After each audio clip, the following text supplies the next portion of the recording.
So let me start by taking you back into the mists of your memory, to perhaps the most anticipated year in your life, but certainly the most anticipated year in all human history, the year 2000. Remember that? Y2K, the dot-com bubble, stressing about whose party you're going to go to as the clock strikes midnight before the champagne goes flat. And then there's that inchoate yearning that was felt, I think, by many, that the millennium, that the year 2000 should mean more than just a 2 and some zeros. Well, amazingly, for once, our world leaders actually lived up to that millennium moment. And back in 2000, agreed some pretty extraordinary stuff. Visionary, measurable, long-term targets called the Millennium Development Goals. Now, I'm sure you all keep a copy of the goals under your pillow or by the bedside table, but just in case you don't and your memory needs some jogging, the deal agreed then goes like this. Developing countries promise to at least halve extreme poverty, hunger, and deaths from disease alongside some other targets by 2015. And developed nations promise to help them get that done by dropping debts, increasing smart aid, and trade reform. Well, we're approaching 2015, so we better assess how are we doing on these goals. But we've also got to decide, do we like such global goals? Some people don't. And if we like them, we've got to decide what we want to do on these goals going forward. What does the world want to do together? We've got to decide a process by which we decide. Well, I definitely think these goals are worth building on and seeing through. And here's just a few reasons why. Incredible partnerships between the private sector, political leaders, philanthropists, and amazing grassroots activists across the developing world. But also, 250,000 people marched in the streets of Edinburgh outside this very building for Make Poverty History. All together, they achieved these results.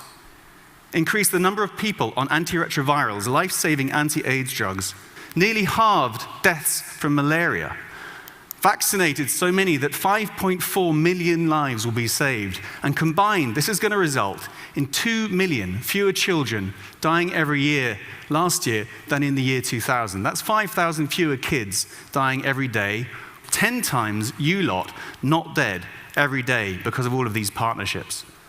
So I think this is amazing living proof of progress that more people should know about, but the challenge of communicating this kind of good news is probably the subject of a different TED Talk. Anyway, for now, anyone involved in getting these results, thank you. I think this proved these goals are worth it, but there's still a lot of unfinished business. Still, 7.6 million children die every year of preventable, treatable diseases. And 178 million kids are malnourished to the point of stunting, a horrible term, which means physical and cognitive lifelong impairment. So there's plainly a lot more to do on the goals we've got.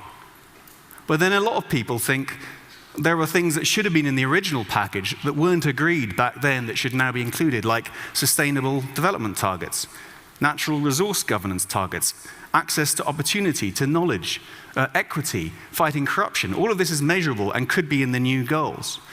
But the key thing here is, what do you think should be in the new goals? What do you want? Are you annoyed that I didn't talk about gender equality or education? Should those be in the new package of goals?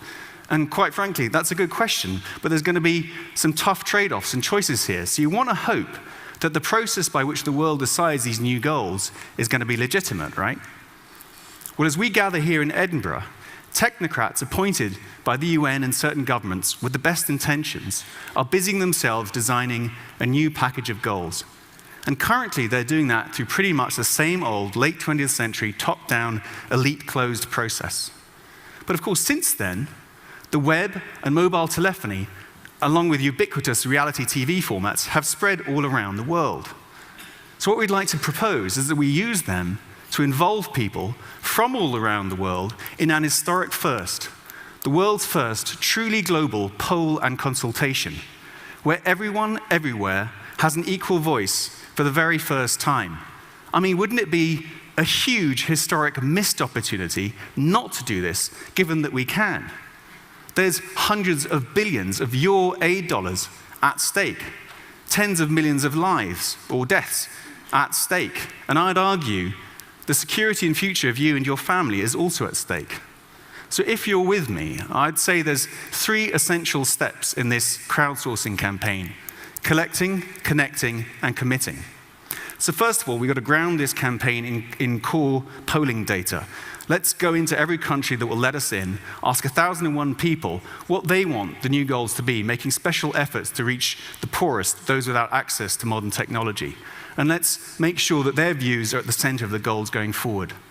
Then we've got to commission a baseline survey to make sure we can monitor and progress the goals going forward. The original goals didn't really have good baseline survey data. And we're going to need the help of big data throughout all of this process to make sure we can really monitor the progress. And then we've got to connect with the big crowd. Now here we see the role for an unprecedented coalition of social media giants and upstarts, telecoms companies, reality TV show formats, gaming companies, telecoms, all of them together in kind of their we are the world moment. Could they come together and help the Millennium Development Goals get rebranded into the Millennial Generations Goals? And if just 5% of the 5 billion plus who are currently connected made a comment, and that comment turned into a commitment, we could crowdsource a force of 300 million people around the world to help see these goals through. If we have this collected data and this connected crowd, based upon our experience of campaigning and getting world leaders to commit, I think world leaders will commit to most of the crowdsourced recommendations. But the question really is, through this process, will we all have become committed? And if we are we ready to iterate, monitor, and provide feedback, make sure these promises are really delivering results? Well, there's some fantastic examples here to scale up, mostly piloted within Africa, actually. There's Open Data Kenya, which geocodes and crowdsources information about where projects are they delivering results? Often they're not in the right place. And Ushahidi, which means witness in Swahili, which geocodes and crowdsources information in complex emergencies to help target responses. This is some of the most exciting stuff in development and democracy. We're citizens on the edge of the network, helping to force open the process to make sure that the big global aid promises and vague stuff up at the top really delivers for people at a grassroots level and inverts that pyramid. This openness, this forcing openness is key. And if it wasn't entirely transparent already, I should be open. I've got a completely transparent agenda.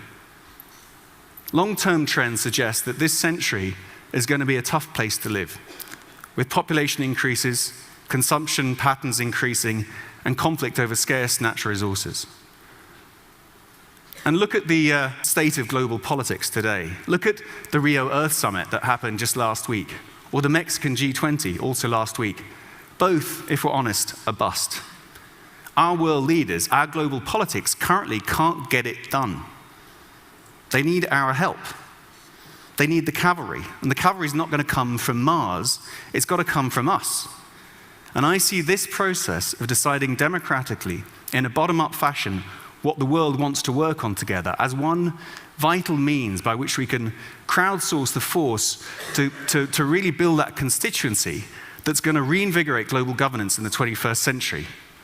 I started in 2000, let me finish in 2030. Many people made fun of a big campaign a few years ago we had called Make Poverty History. It was a naive thought in many people's minds, and it's true, it was just a t-shirt slogan that worked for the moment. But look, the empirical condition of living under $1.25 is trending down. And look where it gets to by 2030. It's getting near zero. Now sure, progress in China and India and poverty reduction there was key to that. But recently also in Africa, poverty rates are being reduced. It will get harder as we get towards zero, as the poor will be increasingly located in post-conflict fragile states, or maybe in middle-income states where they don't really care about the marginalized. But I'm confident with the right kind of political, campaigning, and creative and technological innovation combined, working together more and more as one, I think we can get this and other goals done. Thank you.